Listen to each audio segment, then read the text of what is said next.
युवा वर्ग के सभी साथियों, भाइयों, बहनों, नौजवानों, ईश्वर परमात्मा के ओर से बार बार पत्र आता है, पर हम लोग अनजान करते हैं और उस पत्र को अनसुनी कर देते हैं। आगे सुनिए। लिखी लिखी पातिया भेजबे मोरे सजन हो रामा, लिखी लिखी पातिया भेजबे मोरे सजन हो रामा, लिखी लिखी पातिया।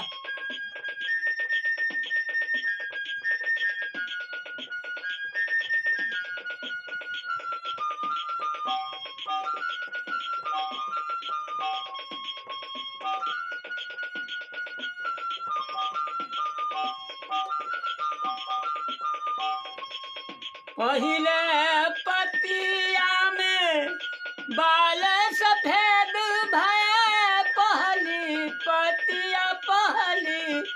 पतिया में बाल सफेद भय, दूसरी पतिया में सुने भैल कनमा रामा, लिखी लिखी पतिया भेजबे मोरे सजन हो रामा, लिखी लिखी पतिया।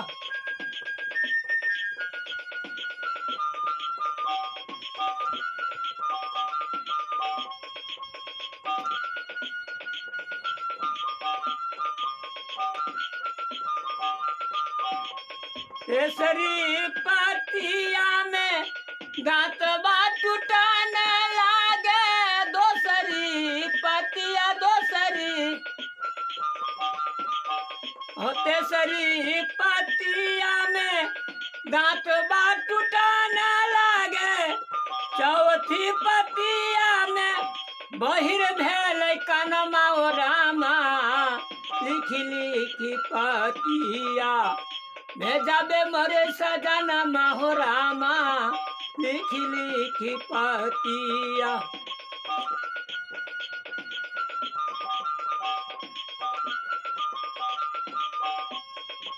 तेसरी पतिया में दांत टूटने लागे,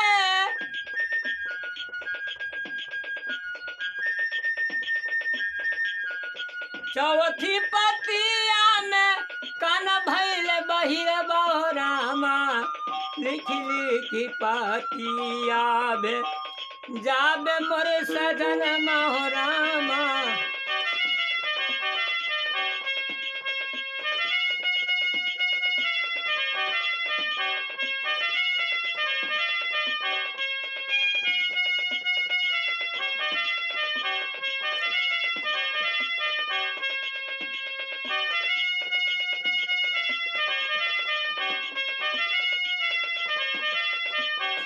चौथी पतिया में बहिर भेल कनमा हो रामा, चौथी पतिया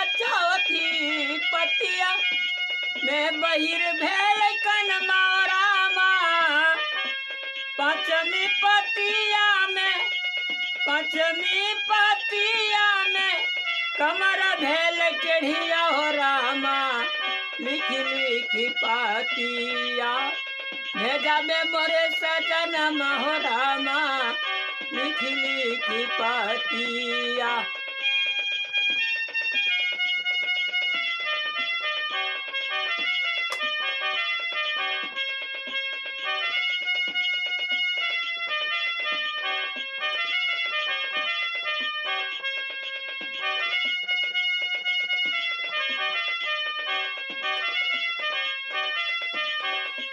लिखी लिखी पतिया भेजबे मोरे सजन हो रामा, लिखी लिखी पतिया भेजबे मोरे सजन हो रामा, लिखी लिखी पतिया।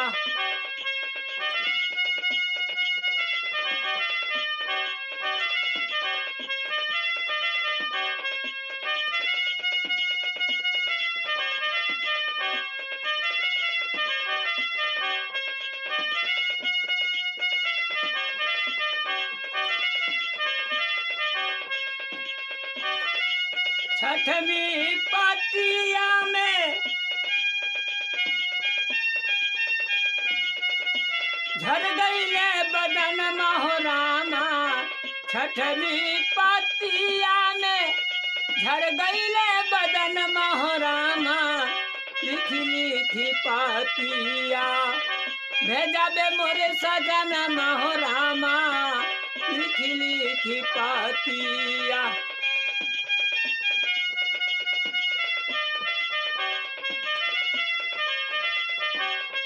सतमी पतिया में सांसबा फुलाना लागे। सतमी पतिया सतमी पतिया सतमी पतिया में सांसबा भूकंप फुलाना लागे।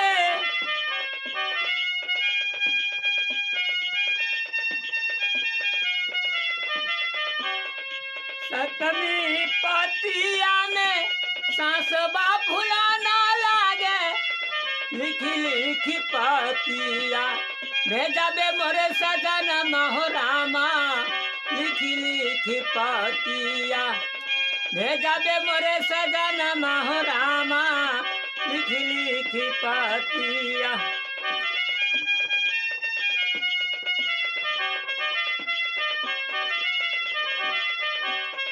अठमी पतिया में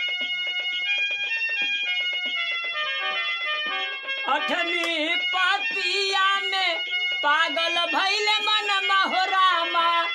अठमी पतिया में पागल भइल मन हो रामा। लिखी लिखी पतिया में जाबे मोरे सजन हो रामा। लिखी लिखी पतिया में जाबे मोरे सजन हो रामा। लिखी लिखी पतिया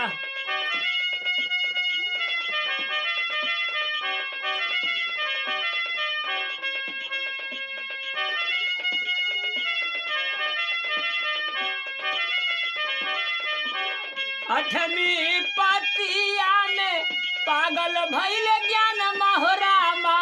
अठमी पतिया में पागल भइल ज्ञान हो रामा। लिखी लिखी पतिया भेजा बे मोरे सजन हो रामा। लिखी लिखी पतिया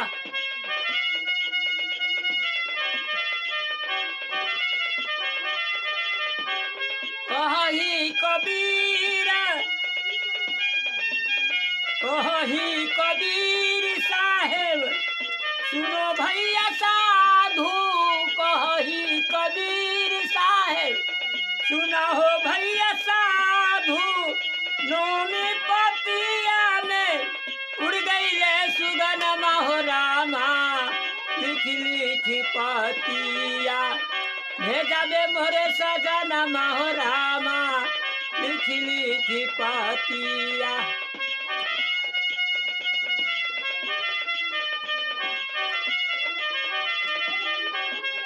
उड़ गईले सुगन हो रामा। उड़ गईले सुगन हो रामा। लिखी लिखी पतिया भेजा बे मोरे सजन हो रामा। लिखी लिखी पतिया भेजा बे मोरे सजन हो रामा। लिखी लिखी पतिया भेजा बे मोरे सजन हो रामा। लिखी लिखी पतिया मैं संत श्री कृष्णा भगत आप सभी दर्शक भाइयों से निवेदन है कि परमात्मा का अनेक पांति आता है, पर हम लोग अनसुनी कर लेते हैं। परमात्मा का नाम नहीं लेते हैं, ईश्वर भगवान का नाम नहीं लेते हैं, सदगुरु का नाम नहीं लेते हैं, भजन भक्ति नहीं करते हैं। कृपा करके इस भजन को पूरा सुने। और आप सभी दर्शक बंधुओं से भाइयों से निवेदन है मेरे ओर से शुभकामनाएं हैं। नन्हे मुन्ने बच्चों को बहुत बहुत आशीर्वाद एवं मुझसे बुजुर्ग व्यक्तियों के लिए उनके चरण कमलों में करोटी करोटी कृपेखन साहेब बनिए, साहेब बनिए, साहेब बनिए।